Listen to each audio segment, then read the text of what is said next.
Moshe Iflik Bezoar, Parshat Trouma, Daf Kuf Rafret, le Zohar il souligne particulièrement Godel Nachat Ruach Lefanav Yitbarech, la grande satisfaction pour Dieu, Kadit Kafia Sitra Achra, quand on repousse le côté du mal, les tatas en bas dans le monde, et à ce moment-là, Istale Kikara de Kuchabrichou Leela, ça dévoile une lumière de Dieu en haut, Al-Kula, tous les niveaux. Yatir Meshifra Achara, beaucoup plus que tous les autres éloges qu'on pourrait faire de Dieu. Veistal Kutada Yatir Mikula, ce dévoilement de lumière, c'est le dévoilement de lumière le plus important qu'on peut imaginer. Ça veut dire que la lumière la plus importante qui se dévoile dans le monde, c'est celle qui est obtenue par la lutte. Chaque fois qu'il y a un combat, chaque fois qu'on lutte sur soi-même, c'est à ce moment-là que le résultat il a une valeur. On dit toujours dans la Chassidoute, on dit les Bnei Israël quand ils étaient dans le désert, ils ont dit Asher nochal chinam b'mitzraim. Zacharnu et adaga, on se rappelle des poissons. Asher nochal chinam b'mitzraim, qu'on mangeait gratuitement en Égypte. Donc gratuitement, c'est un peu difficile à comprendre. Ils étaient esclaves, ils travaillaient du matin au soir. Donc qu'est-ce que ça veut dire chinam? Rashi il dit chinam mina mitzvot. On ne nous demandait pas de faire les mitzvot, et puis quand même, on avait à manger. Donc dans la Chassidoute, on nous dit, les deux mots, ils sont systématiquement associés. Chinam b'mitzraim. Tout ce qui est gratuit, c'est systématiquement lié avec l'Égypte. Chaque acte du service de Dieu, c'est un acte qui réclame un effort. Ça s'appelle un acte du service de Dieu que dans la mesure où il y a un effort qui est nécessaire. Dès l'instant où il n'y a pas d'effort, dès l'instant où on fait quelque chose de naturel, à ce moment-là, même l'acte le plus parfait qu'on peut faire, à partir du moment où on n'a pas besoin de faire un effort, cet acte-là, il ne s'appelle pas un acte du service de Dieu. Le service de Dieu, il est systématiquement lié avec l'effort. Vous connaissez la fameuse histoire du rabbi, un juif, il voulait se marier avec une goya, et il a fait le tour des rabbinim qui ne sont pas arrivés à le convaincre. Et finalement, le shliach de la ville est arrivé à le convaincre d'aller voir le rabbi. Et donc, il passe le dimanche au dollar, et il dit j'ai décidé de me marier avec une goya. Et le rabbi lui dit, je t'admire. Il s'est dit, pas possible, le rabbi n'a pas compris ce que je lui ai dit. Je lui dis que je lui dis que je veux me marier avec une goya, il me répond, je t'admire. Donc le rabbi répète, je t'admire, parce que moi j'ai jamais eu une épreuve pareille. Jamais j'ai pensé à me marier avec une goya. Ça veut dire que si Dieu il m'a pas confronté à cette épreuve-là, c'est que j'ai pas les forces spirituelles qui correspondent à cette épreuve. Si toi tu es confronté à cette épreuve, tu te trouves dans une situation où tu as l'idée de te marier avec une goya, ça veut dire que Dieu il te donne les forces spirituelles pour pouvoir résister à l'épreuve. Donc ça veut dire que toi tu as des forces spirituelles que moi j'ai pas, donc je t'admire. Donc ça veut dire un acte du service de Dieu, c'est toujours un acte qui réclame un effort.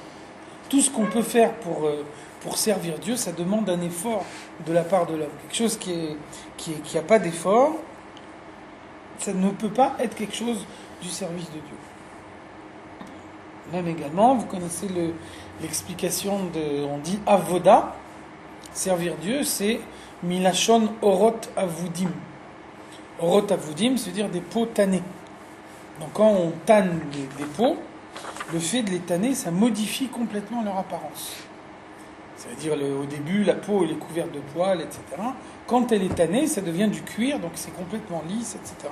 C'est-à-dire que le fait de tanner une peau, ça modifie complètement son apparence par rapport à ce qu'elle était au préalable. Donc avoda, c'est la même chose. Servir Dieu, ça veut dire faire que après l'acte du service de Dieu, après qu'on a servi Dieu d'une certaine façon, on a modifié quelque chose en soi grâce à cet acte du service de Dieu. Donc tout ça, c'est le thème de réflexion que le Tanya y propose. Il nous dit, j'ai une difficulté, j'ai mon Yetzarara qui m'attaque. On a dit avant, j'essaye de bien prier et tout d'un coup il y a une mauvaise pensée qui me tombe dans la tête. J'essaye de faire bien et puis à ce moment-là il y a une difficulté qui surgit. Donc je pourrais penser, ma première réaction c'est de dire je me décourage. Moi j'ai tout fait pour faire bien et j'ai fait des efforts, etc. Et puis voilà, ça n'a pas marché. Donc là le Tanya il nous dit au contraire, la réaction qu'on doit avoir c'est exactement la réaction inverse. Dieu merci, c'est dur. Si c'était facile, ça veut dire que ce que je suis en train de faire ça vaut rien du tout. Donc le fait que c'est dur, le fait que j'ai des difficultés, ça c'est la preuve que ce que je fais ça a une valeur. Donc je remercie Dieu que ce que je fais ça a une valeur. Et donc je trouve la preuve de la valeur de ce que je fais dans les difficultés que j'ai pour le mettre en pratique. C'est pour ça qu'il y a un passage qu'on dit Otra Hashem ki anaftabi. Je te remercie Dieu, je te rends grâce parce que tu m'as réprimandé.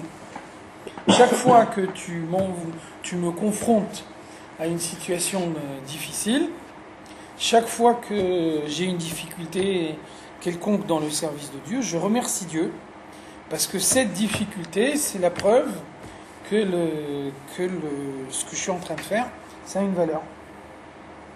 Il y a une histoire aussi, une histoire connue. Il y avait un chassid du Rabbi Rachab, qui s'appelait le Rabbi Shmaria Gourarié. Et une fois, c'était un grand businessman, et une fois, il a pris le train, et il s'est trouvé dans un compartiment où tous ceux qui étaient assis dans le compartiment, chacun était un chassid d'un rebbe différent. Donc il y en a un qui a dit, pour passer le temps pendant le voyage, chacun de nous, il va raconter un miracle que son rebbe lui a fait. Donc ils ont fait un tour de table, chacun il a raconté un miracle que son rebbe lui a fait, et puis après, quand ils sont arrivés au chassid du Rabbi Rachab, il a raconté une histoire que une fois il y a une affaire qui s'est présentée à lui, et il a demandé une bracha au Rabbi Rachab, et le Rabbi Rachab il a donné la bracha, et il a fait l'affaire parce que le Rabbi Rachab il a donné la bracha, et il a été complètement ruiné. Et tous les autres chassidim lui ont dit qu'est-ce que tu racontes là, chacun de nous il essaye de montrer un grand mofet, un grand miracle que son rebbe il a fait. Toi tu viens de nous dire que ton rebbe il t'a donné une bracha et la bracha elle a pas marché et que t'as été ruiné à cause de ce que ton rebbe il t'a dit. Il a dit au contraire.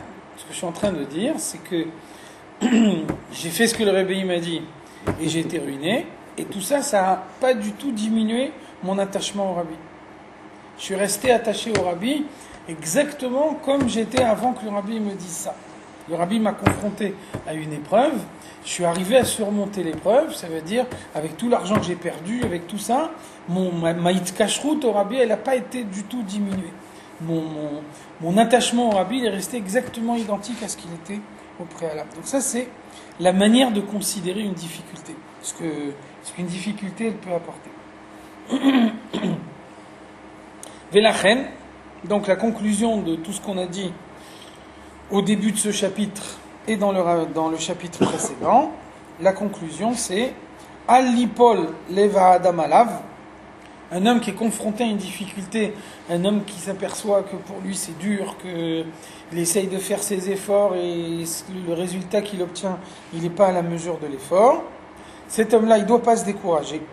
Lo ira levavo meod, il ne faut pas qu'il ait très mal au cœur à cause de ce qui lui arrive. Gam yeken kol yamav, même si ça lui arrive tout au long de sa vie, de milchamazu, il passe sa vie à se battre, puisqu'on a dit avant, au début du chapitre, on a dit la définition d'un Beinoni, c'est qu'il se bat en permanence. Même qu'on nous dit que le Beinoni, il a le comportement d'un tzaddik, ça veut dire qu'il ne fait jamais une avéra, il fait que le bien, il a entièrement retiré le mal de sa personnalité, mais ça ne veut pas dire du tout qu'il est devenu un tzaddik. Le tzaddik, il n'a pas de mal dans sa personnalité, donc pour lui c'est une situation naturelle. Pour lui, il lutte pas, il n'a pas besoin de lutter. Par contre, le Beinoni, c'est quelqu'un qui est en lutte permanente. Chacun, il peut avoir un Yetzer Hara plus fort dans un domaine ou d'un autre, mais en tout cas, le Beinoni, c'est quelqu'un qui lutte en permanence. En permanence, on peut très bien imaginer un Beinoni qui a en permanence des mauvaises pensées qui lui tombent dans la tête. Et malgré tout, il est un Beinoni parce que dès l'instant où il y a une mauvaise pensée qui lui vient, il arrive à la repousser immédiatement. Il arrive à la rejeter à l'extérieur immédiatement. Donc, elle ne s'installe pas dans sa personnalité, elle n'a pas le temps de faire du mal à l'intérieur de sa personnalité. Mais donc, il ne faut pas penser que le Beinoni, c'est quelqu'un qui n'a pas de mauvaise pensée, c'est quelqu'un qui n'est pas attiré par les avérotes, c'est quelqu'un qui n'éprouve pas une attirance vers le mal. Le Beinoni, il peut avoir une très forte attirance vers le mal. Seulement, il se maîtrise, et donc, comme il se maîtrise, il arrive toujours à ne pas faire la faute.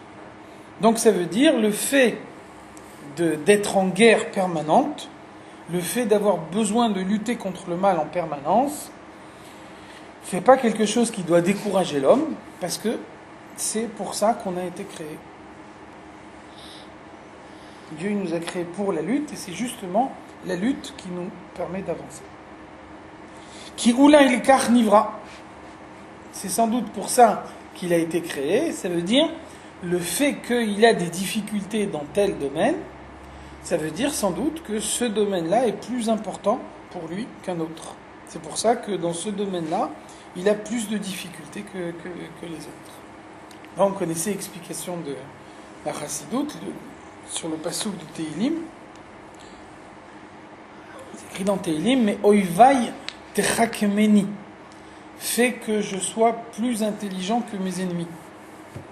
Donc dans la Chassidoute, on dit, mais Oivai techakmeni, rends-moi intelligent en observant mes ennemis. Donc mes ennemis, ça veut dire le Yetzer Hara. Rends-moi intelligent en observant mes ennemis, ça veut dire que moi je ne sais pas a priori quelle mitzvah est plus importante pour moi qu'une autre. On sait que dans notre génération, il n'y a pas de Neshamot nouvelles. Donc toutes les Neshamot de notre génération, c'est des Neshamot qui ont déjà vécu dans des vies précédentes. Donc ça veut dire, vraisemblablement, il y a certaines mitzvot que j'ai pleinement accomplies dans une vie précédente, que bien sûr j'ai pas le droit de m'en dispenser maintenant, mais ça veut dire que pour moi, ces mitzvot-là, elles sont moins importantes pour ma neshama, puisque toute l'élévation que ma neshama pouvait tirer de ces mitzvot-là, elle les a déjà obtenues dans une vie précédente. Par contre, il peut y avoir d'autres mitzvot que j'ai ratées dans une vie précédente. Et justement, ma neshama, elle est redescendue une deuxième fois dans un corps pour rattraper dans ce corps ce que j'avais raté dans la vie précédente. Donc moi, je sais pas quelles sont les mitzvot qui sont plus importantes pour moi et celles qui sont moins importantes pour moi. Par contre, mon Yetzer Hara, lui, il le sait, parce que son rôle, c'est de m'empêcher de faire les mitzvot qui sont les plus importantes pour moi. Donc il faut bien qu'il sache de quel mitzvot il s'agit. Donc ça veut dire, rends-moi intelligent en observant le Yetzer Hara. Quand je vois que le Yetzer Hara, il m'attaque beaucoup plus sur une certaine mitzvah, à ce moment-là, je peux avoir la certitude que cette mitzvah-là, elle est beaucoup plus importante pour moi. Donc c'est l'observation du Yetzer Hara qui me permet de déterminer qu'est-ce qui est réellement important pour moi. Donc un homme, il est créé pour lutter. Et donc il ne faut pas se décourager de la lutte, parce qu'en fait, la lutte, elle n'est jamais finie. Toute sa vie, un homme, il lutte. Et un homme qui n'a pas été créé tzaddik, il a du mal en lui. Et donc il a besoin de lutter. À n'importe quel moment, le mal, il peut se réveiller à nouveau en lui, même s'il est arrivé à le bâillonner jusqu'à maintenant. À n'importe quel moment, il peut se réveiller. Ça veut dire que, par exemple, vous avez dans la halacha, vous avez un din qui s'appelle Choser Veneor. Choser Veneor, ça veut dire il se réveille encore une fois, il s'est réveillé à nouveau. Ça veut dire que, par exemple, vous avez une casserole de viande dans laquelle il y a une goutte de lait qui est tombée. Si la goutte de lait, elle est 60 fois moins importante que la viande qu'il y a dans la casserole, donc l'ensemble, il est cachère. Maintenant, vous avez une deuxième goutte de lait qui tombe dans la casserole. Là, vous n'avez pas le droit de dire, la première goutte de lait qui est tombée dans la casserole, elle s'est déjà mélangée avec la viande, donc ça y est, on la considère comme si c'était de la viande, on la compte plus à part, et donc la nouvelle goutte de lait qui vient de tomber maintenant, elle est à compter à part, distinctement de la première goutte. Donc ça ne marche pas comme ça, on dit choser veneor. La première goutte de lait, dans un premier temps, elle s'était fondue dans la viande. Maintenant qu'il y a une deuxième goutte de lait qui est tombée dans la casserole, la première goutte de lait, elle se réveille, si on peut dire, et elle va la rejoindre. Et donc, quand on veut faire le calcul du 60e, on est obligé d'additionner les deux gouttes de lait. Et on regarde la quantité de viande par rapport à la quantité des deux gouttes de lait à la fois. Donc ça, c'est la halakha, matériellement. En spirituel, c'est pareil. Ça veut dire que on peut imaginer que, par exemple, un homme, il a un Yetzer Hara dans un certain domaine, et puis il travaille sur lui, et avec le travail qu'il fait sur lui, il arrive à maîtriser le Yetzer Hara dans ce domaine-là. Ça veut dire que quand on fait des efforts, au début les efforts c'est très difficile, et puis après, petit à petit on s'habitue. On dit l'habitude elle devient une seconde nature, et ensuite elle devient une première nature. D'abord c'est Teva Sheni, après c'est Teva Rishon. Même si au début on avait des grosses difficultés dans ce domaine-là, si vraiment on arrive à s'habituer à ne plus faire telle avéra, alors au bout d'un certain moment ça devient facile. Si par exemple un homme il est arrivé à maîtriser complètement son Yetzer Hara dans un certain domaine, et puis après il se dit bon, je suis guéri, donc j'ai plus besoin de prendre des précautions particulières dans ce domaine-là. Qu'est-ce qui va se passer? Choser veneor. Ça veut dire quand il va refaire la Avera une deuxième fois parce que il est moins prudent qu'avant, la première Avera qu'il a fait auparavant, elle va se réveiller en lui. Et à ce moment-là, un homme, il fait une Avera, cette Avera elle a un impact sur sa personnalité, on dit Avera goreret Avera. Ça veut dire la Avera elle va avoir un impact sur sa personnalité. Avec ça, ça va le conduire à faire une deuxième qui va avoir un impact encore plus important, et ainsi de suite, jusqu'au moment où la Avera elle devient pour lui un acte naturel. Donc chez celui-là, la Avera qu'il fait maintenant, elle va venir réveiller la Avera qu'il a fait auparavant, et c'est les deux Averot en même temps qui vont l'attaquer. Et là, l'impact de cette nouvelle Avera qu'il a fait maintenant, cet impact, il va être beaucoup plus fort que s'il faisait la Avera pour la première fois. Donc ça, c'est le digne de Choser Veneor. Ça veut dire que un homme, il est jamais débarrassé de son mal. Un homme, il cesse jamais de lutter. Il lutte en permanence. Tant que le mal, il est fort, il doit lutter pour se débarrasser du mal. À partir du moment où il a maîtrisé le mal, il doit lutter pour que ça ne revienne pas. Et lutter pour que ça ne revienne pas, c'est aussi fort que lutter pour s'en débarrasser. Donc ça veut dire un homme, il doit se résoudre à l'idée qu'il doit se battre toute sa vie. À aucun moment on peut dire je vais me reposer. Même après 120 ans, on ne se repose pas non plus. Il n'est pas fait pour ça. Ve'alze Amariov. Donc avec tout ce qu'on vient de dire, on va répondre à une question qu'on a posée dans le premier chapitre du Tanya. Donc Yov, il a dit Barata Rechaim. On a vu au premier chapitre, Yov, il a dit Barata Tzadikim, Barata Rechaim. Tu as créé des Tzadikim et tu as créé des Rechaim. Et donc on a posé la question dans le premier chapitre du Tanya, on a dit, c'est écrit dans la Gemara Nida, on dit que 40 jours avant la conception de l'enfant, Bat Kol Machrezet, il y a une voix dans le ciel qui dit un tel il va se marier avec un tel, et puis il va être riche ou il va être pauvre, il va être malade ou il va être en bonne santé, etc. Par contre, on ne dit pas il va être un rachat ou il va être un tzaddik. Et donc, on a posé la question sur Yov, comment il a pu dire Ribono shel olam, Barata tzadikim, barata reshaim. Tu as créé des tzadikim, tu as créé des reshaim. Alors que être un rachat ou être un tzadik, ça dépend entièrement du libre arbitre de l'homme. Et c'est pas quelque chose qu'il y a une voix qui annonce avant la conception de l'enfant que on dit il va être un tzadik ou il va être un rachat. Donc ça c'est la question qu'on a posée dans le premier chapitre. Donc là maintenant vous voyez la réponse. Reshaim ici ça veut pas dire Reshaim, mais ça veut dire Beinonim. Barata tzadikim, barata Reshaim, ça veut dire Barata tzadikim, tu as créé des tzadikim qui n'ont pas d'Yetzer Hara et qui font le bien d'une manière naturelle, sans avoir besoin de lutter, sans être dans une guerre permanente. Barata Reshaim, tu as créé des gens qui ne sont pas des tzadikim, donc ils ont un Yetzer Hara en eux, ils sont créés dans une façon de rachat, eux ils arrivent à devenir des Beinonim.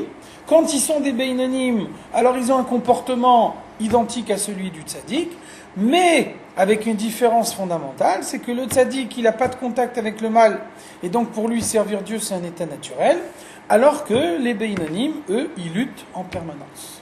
Donc c'est ça ce qu'il a voulu dire Yov. Il ne dit pas qu'on retire le libre arbitre à l'homme, et qu'on décide que l'un il sera tzaddik, et l'autre il sera rachat. C'est pas ça ce que Yov il veut dire. Yov il veut dire, tous les juifs doivent avoir un comportement de tzaddik. Tous les juifs doivent rejeter entièrement le mal et ne faire que le bien. Refuser toutes les avérotes et accomplir toutes les mitzvot. Seulement, il y a deux catégories. Il y a les tzadikim, ça veut dire ceux qui font le bien et qui font pas le mal, parce que chez eux ça leur vient naturellement.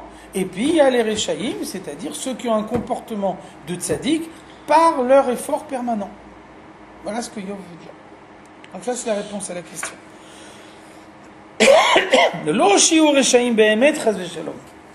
Yov, il ne veut pas dire tu as créé des Reshaïm qui vont rester des Reshaïm toute leur vie. Ça n'existe pas, un rachat, il n'est pas fait pour rester un rachat. Même s'il est né rachat au moment de sa naissance, ce qu'on attend de lui, c'est qu'il devienne Beinoni. Et là, Shiagi Alehem, qui m'a assez à Reshaïm, simplement, il va avoir le comportement du rachat, c'est-à-dire que le rachat, c'est celui qui a le mal dans sa personnalité et qui est en état de lutte. De la même façon, les Beinonim sont en état de lutte. Bemarshaftam veyiruram levad. Simplement, le mal qu'il y a chez ces Reshaïm, qui sont donc des Beinonim, il est uniquement dans leur pensée, mais à aucun moment dans leur action concrète. Le mal, il les attaque dans la pensée, mais dès l'instant où ils ont une mauvaise pensée, ils arrivent immédiatement à la rejeter à l'extérieur. Donc il n'y a jamais de leur part une mauvaise action. Seulement, chez eux, c'est une lutte permanente.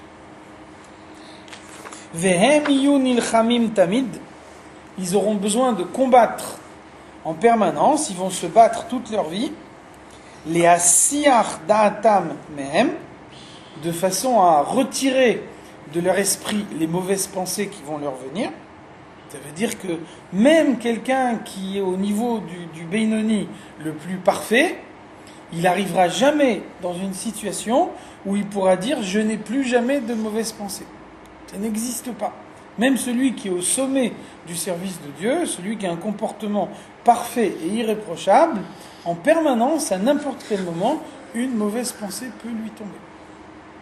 Et donc tout le service de Dieu à ce moment-là, c'est de rejeter la mauvaise pensée à l'extérieur. Par contre, on ne peut pas dire « je suis arrivé à un stade où je n'ai plus de mauvaises pensées ». C'est uniquement un tzaddik qui peut dire ça. Alors pourquoi est-ce que Dieu leur inspire des mauvaises pensées ? Puisque ce sont des Beinonim, ce sont des gens qui font des efforts permanents, qui essayent de servir Dieu de la meilleure façon. Kede leachfia les sitra achra. Dieu leur envoie des mauvaises pensées pour qu'ils puissent ensuite repousser les clipotes.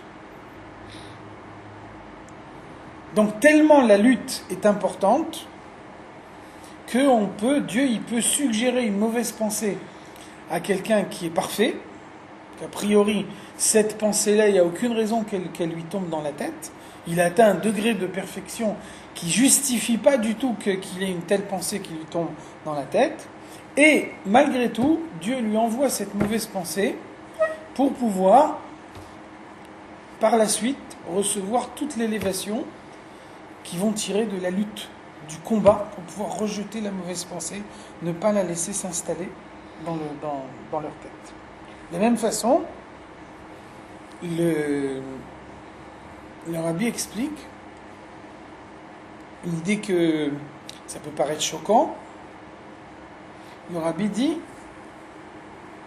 il y a un passouk qui dit que Dieu, il est Nora Alila al-Bnei Adam. Il est redoutable dans les stratagèmes qu'il a contre les hommes. Qu'est-ce que ça veut dire ? Ça veut dire que des fois, un homme, il fait la Avera parce qu'il n'a pas de choix. Dieu l'oblige, entre guillemets, à faire la Avera. C'est très choquant, parce que comment est-ce qu'on peut dire qu'on oblige un homme à faire la Avera, où il est son libre arbitre. S'il y a des Avérantes on doit les faire, on n'a pas le choix. Dieu, il place un homme dans une situation où il est obligé de faire la Avera. Il ne peut pas faire autrement. Comment c'est possible ? Donc quand on est dans un cas comme ça, ça veut dire que Dieu veut envoyer à cet homme une grande élévation qui ne peut venir que par la tchouva. Et donc, on l'oblige, entre guillemets, à faire la Avera pour la tchouva qui va venir par la suite. Et donc, le fait qu'il n'a pas le choix de faire la Avera, ça ne veut pas dire qu'on lui a retiré son libre arbitre, ça veut dire simplement qu'on l'a déplacé. Au lieu que le libre arbitre il soit au moment de la Avera, le libre arbitre il va être au moment de la tchouva. Au moment de la Avera, on lui met une peau de banane, il n'y a pas de choix, il est obligé de faire la Avera.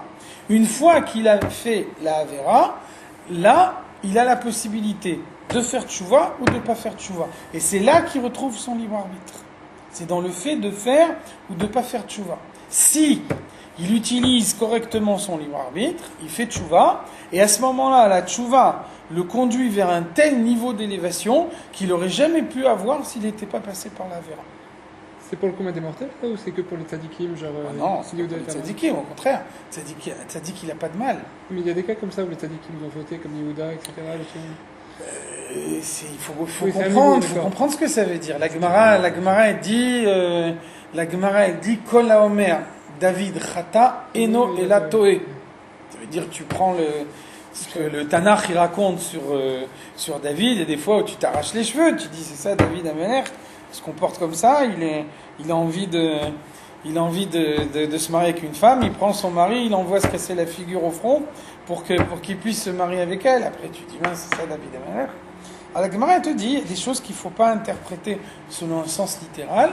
Quelqu'un qui pense que David Amelech il a fait une faute, il se trompe. Ça veut dire que chez un tzaddik, la Avera, elle est impossible. Donc on ne peut pas imaginer un tzaddik qui fait une Avera. Par contre, pour quelqu'un qui n'est pas un tzaddik, on peut imaginer quelqu'un qui fait une Avera alors que sa responsabilité n'est pas totalement engagée. Pour David, c'est Dieu qui lui a fait forcer de faire cette chose-là. C'est surtout que nous, on ne comprend pas ce qui s'est passé réellement. Il y avait sans doute des choses que la Torah ne nous raconte pas tout. C'est écrit Torah de Pirusha Nitna. On a besoin du commentaire de la Torah pour comprendre ce que la Torah elle veut dire. Si on n'a pas le commentaire, on comprend les choses de travers. Relisez la paracha de Balak en oubliant toutes les explications que vous avez entendues. Lisez la paracha de Balak, vous allez vous dire Bilam c'est un homme adorable. Lisez le pshat du verset sans aucune explication, vous allez vous dire mais Bilam c'est un tzaddik amour. On vient le voir, on lui dit tu vas maudire les juifs, il dit vous savez moi je peux rien faire si Dieu il me demande pas de le faire, et après on dit mais quand même fais un effort, viens essaye. Alors il vient puis il bénit les juifs, et après on dit mais je t'avais dit de les maudire, il dit, mais je t'avais prévenu que moi je peux faire que ce que Dieu il me demande de faire. Si Dieu me dit de maudire, je maudis. Si Dieu il me dit de bénir, mais je bénis. Ça veut dire que tu lis le pshat du verset, tu te dis c'est un homme extraordinaire, c'est un homme d'une grande valeur. Ça veut dire que si on n'a pas le commentaire de la Torah, en regardant uniquement le sens simple des choses, on ne comprend pas grand-chose. Hein.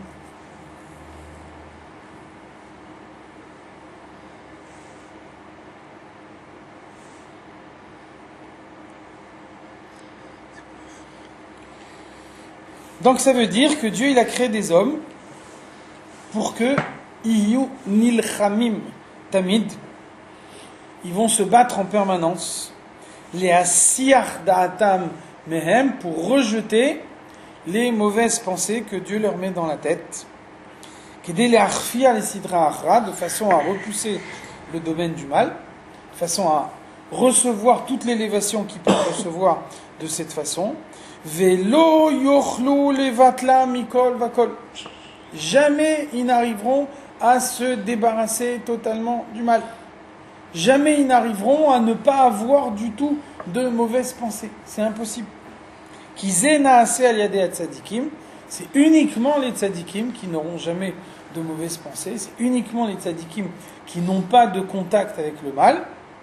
Par contre, quelqu'un qui n'est pas un tzaddik, il a nécessairement un contact avec le mal, mais chaque fois qu'il a un contact avec le mal, ça veut dire que Dieu veut lui donner une élévation de cette façon-là. Donc c'est à lui de transformer l'essai, de faire en sorte que le contact avec le mal puisse lui donner une élévation à un niveau qu'il n'aurait pas eu autrement.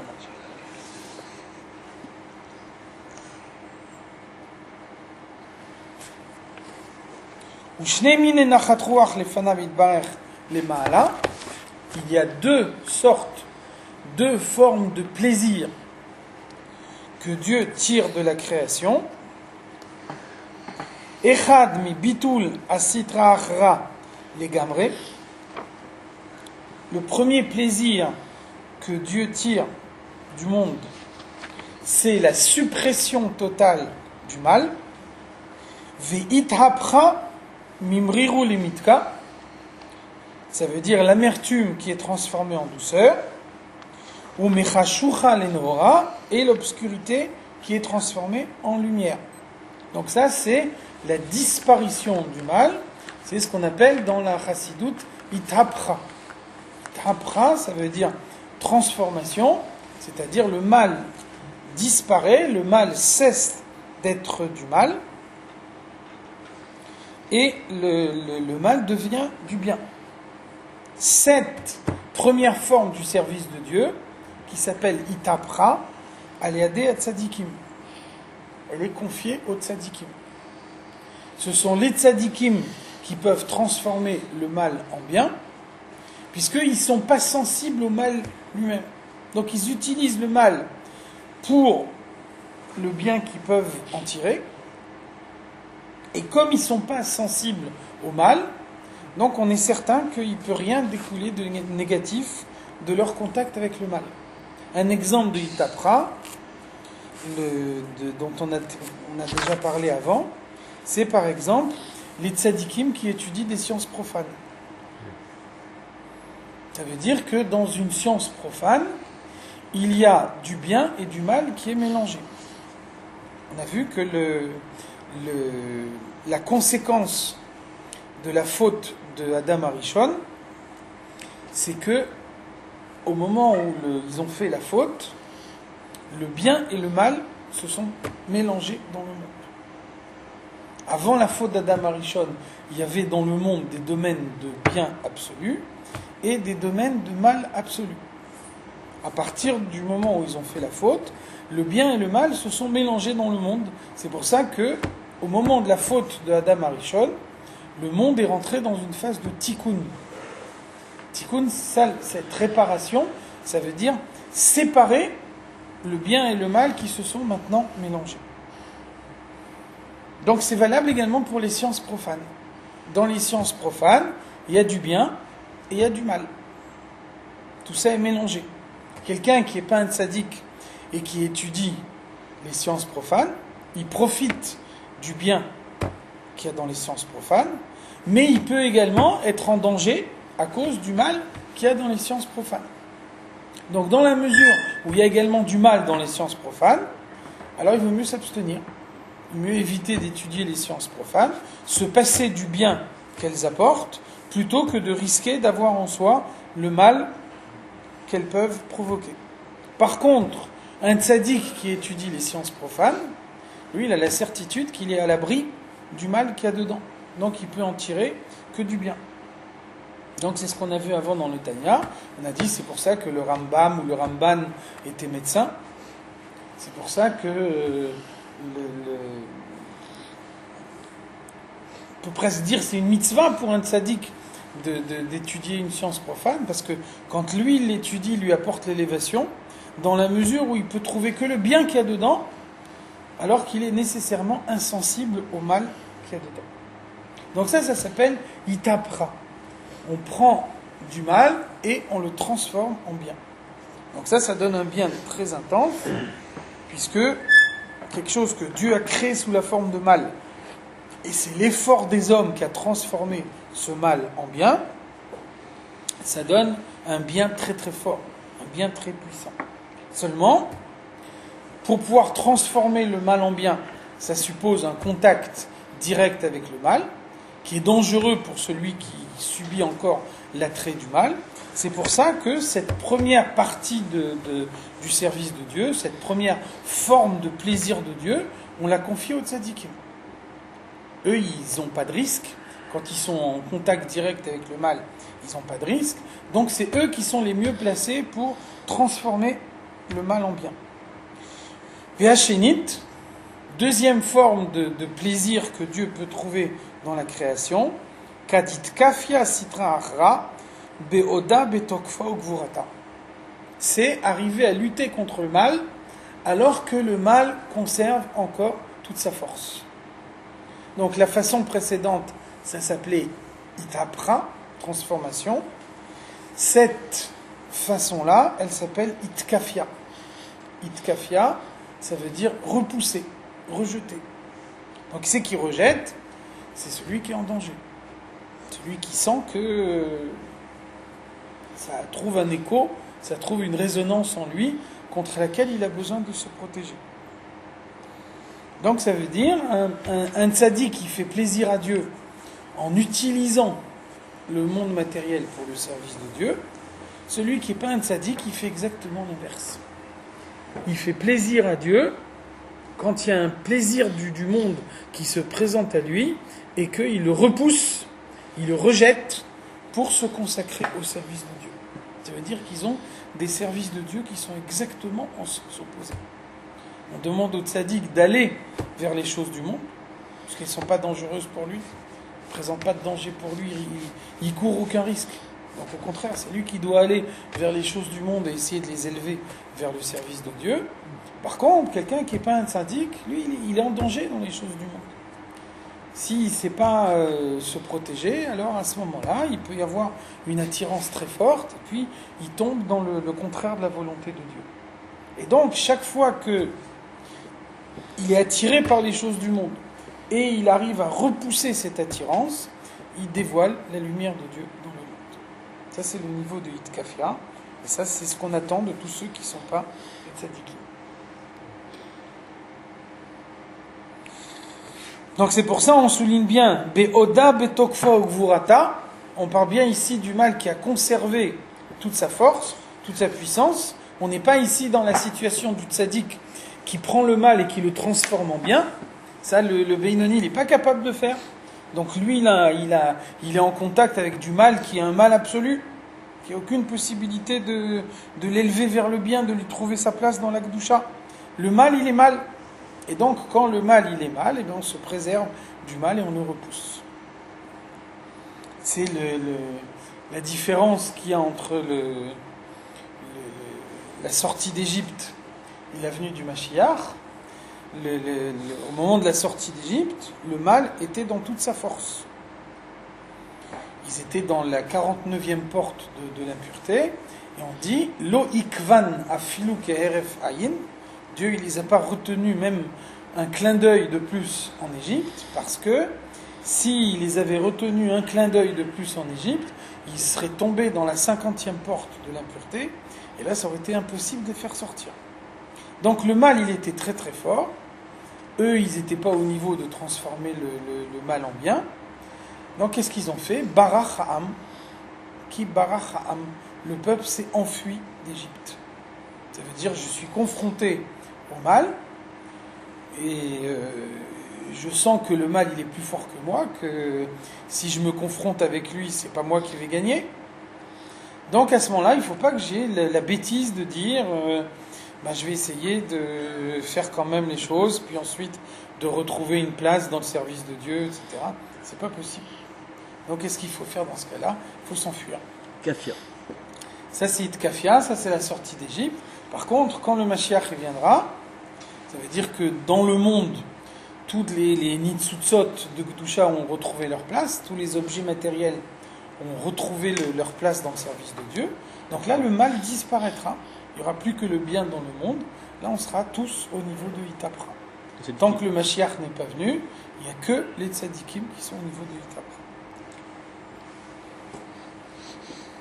Ou Magbia Atzma Kenesher, elle s'élève dans le ciel comme un aigle.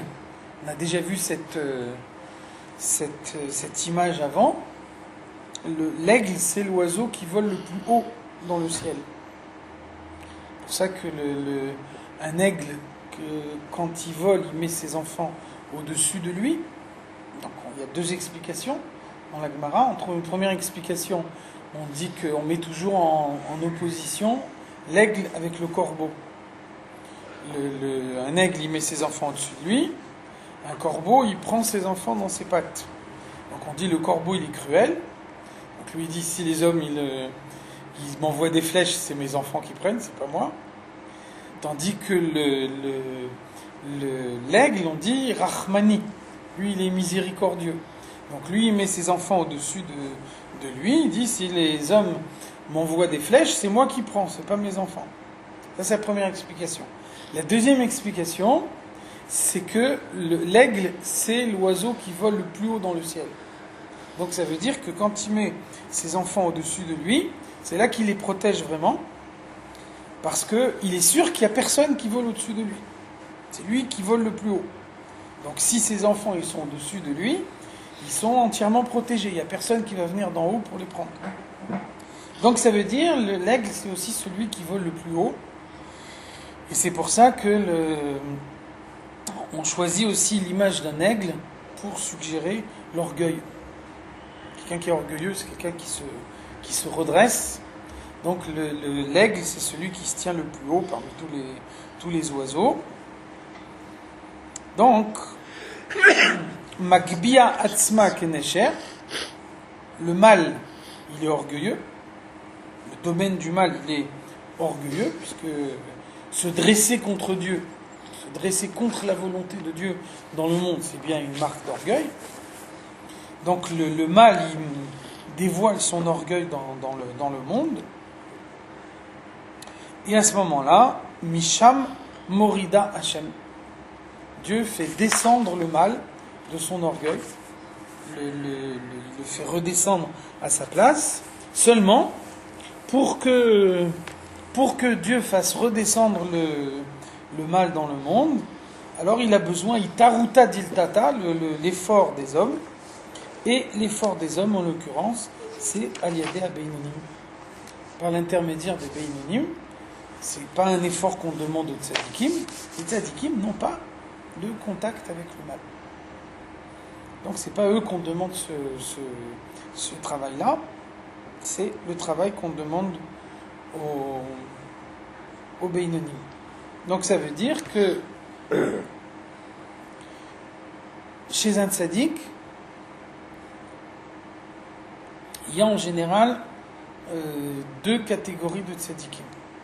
Il y a des tzadikim qui ont une mission par rapport aux autres juifs, et il y a des tzadikim qui ont une mission par rapport au monde. C'est pour ça qu'il y a des tzadikim nistarim, tzadikim cachés. Ça veut dire que lorsque leur mission est uniquement par rapport au monde, alors les autres hommes n'ont pas besoin de savoir. Donc ils ne sont pas révélés en tant que tzadikim. On ne les connaît pas en tant que tzadikim. Ça, c'est tzadikim nistarim, ceux qui ont une mission par rapport au monde. Et puis il y a les tzadikim révélés, ceux qui sont connus. En général, les tzadikim qui sont connus, c'est ceux qui ont une mission envers les autres hommes. Donc pour qu'ils puissent avoir une mission envers les autres hommes, qu'ils puissent guider les autres hommes dans le service de Dieu, il faut qu'eux-mêmes soient connus, soient identifiés en tant que tzadikim. Donc les tzadikim nistarim, ils ne sont pas sensibles au mal qu'il y a dans le monde. C'est des tzadikim à part entière. Donc ça veut dire, ils vivent dans le monde, ils utilisent la matière du monde pour le service de Dieu. Nécessairement, ils en tirent le bien, puisqu'ils ne sont pas sensibles au mal qu'il y a dedans. Ils utilisent positivement la matière du monde pour le service de Dieu. Et donc c'est de cette façon-là que le monde se maintient. Le monde a besoin de particulier, on parle des 36 tzadikim cachés, la medvav tzadikim nistarim. Ça veut dire que par exemple, il y a un tzadik qui va servir Dieu par sa prière, il y a un tzadik qui va servir Dieu par son étude de la Torah. Ça veut dire que le monde a besoin de la prière de ce tzadik pour pouvoir se maintenir. Si pour une raison ou pour une autre, ce tzadik il n'a pas prié aujourd'hui, alors le monde il est en manque. Il y a quelque chose qui manque dans le monde, le monde ne fonctionne pas bien. Donc ça c'est la première mission des tzadikim, c'est envers le monde. Ceux qui ont une mission envers le monde, on ne les connaît pas, on les identifie pas, si on ne peut pas savoir qui ils sont. Vous connaissez l'histoire du Rabbi Maharash. Une fois, il y a un chassid qui est rentré en Chidout. Il a dit au Rabbi Maharash, je ne comprends pas ce que ça veut dire Ashgacha Pratit. Donc le Rabbi Maharash lui a expliqué.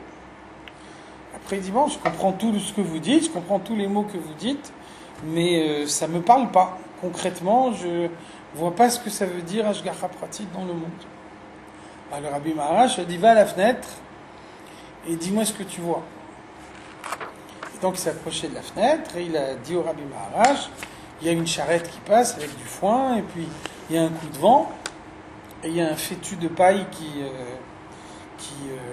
est tombé de la charrette, il est tombé par terre, et là il y a un bonhomme qui passe sur la route, et il a vu le fétu de paille, et il l'a ramassé, il part avec. Et le Rabbi Maharash lui a dit, maintenant je vais t'expliquer ce que tu as vu. Ce bonhomme que tu as vu, c'est un des 36 tzadikim cachés, qui sert Dieu par sa prière. Ce matin, quand il s'est réveillé, il n'arrivait pas à prier parce qu'il avait une rage de dents. Et donc il a cherché quelque chose qui pourrait lui permettre de s'arracher une dent qu'il avait dans la bouche, et il n'a pas trouvé. Donc il est sorti dans la rue, et puis il a vu ce fétu de paille qui était posé par terre, et il l'a ramassé, et il est rentré chez lui, et en accrochant le fétu de paille à sa dent, il est arrivé à détacher sa dent, et c'est de cette façon-là qu'il a pu ensuite prier, puisque Dieu a besoin de cette fille-là pour que le monde puisse se maintenir. Donc ça, c'est un exemple des tzadikim cachés qui ont une mission par rapport au monde. Et donc, dans la mesure où leur mission est uniquement par rapport au monde, on n'a pas besoin de le savoir. On ne sait pas, on n'est pas au courant, on ne le sait pas. Deuxième catégorie de tzadikim, c'est ceux qui ont une mission par rapport au peuple juif. Donc ça, c'est le passouk qu'on dit, en particulier à propos du Mashiach, on dit « Et relienu unasa umachoveinu sivlam » Nos maladies, c'est lui qui les supporte, et nos douleurs, c'est lui qui en souffre. Donc ça, c'est la deuxième catégorie des tzadikim, c'est ceux qui peuvent ressentir ce qui arrive à d'autres personnes, comme si ça leur arrivait à eux-mêmes personnellement. Donc eux, ça ne veut pas dire qu'ils ne peuvent pas avoir une mission également par rapport au monde, mais l'essentiel de leur mission, elle est par rapport aux autres hommes, qui doivent guider, qui doivent orienter vers le service de Dieu, etc. Donc eux, leur force, leur capacité, c'est d'arriver à déterminer la source spirituelle de chaque chose. Et donc même si quelque chose descendu dans le monde devient mal, dans sa source spirituelle, il est bien. Donc le tzaddik, lui, il est capable de déterminer ce qui se passe dans la source spirituelle. Quand il dévoile la source spirituelle telle qu'elle est là-haut chez le juif, telle qu'il est en bas, alors celui qui a du mal en lui peut arriver à retrouver le bien. Ça veut dire la mission par rapport au peuple juif. 9h moins le quart. Il a un heure 5, et on pensait qu'il y avait un dîner. Merci. Excusez-moi.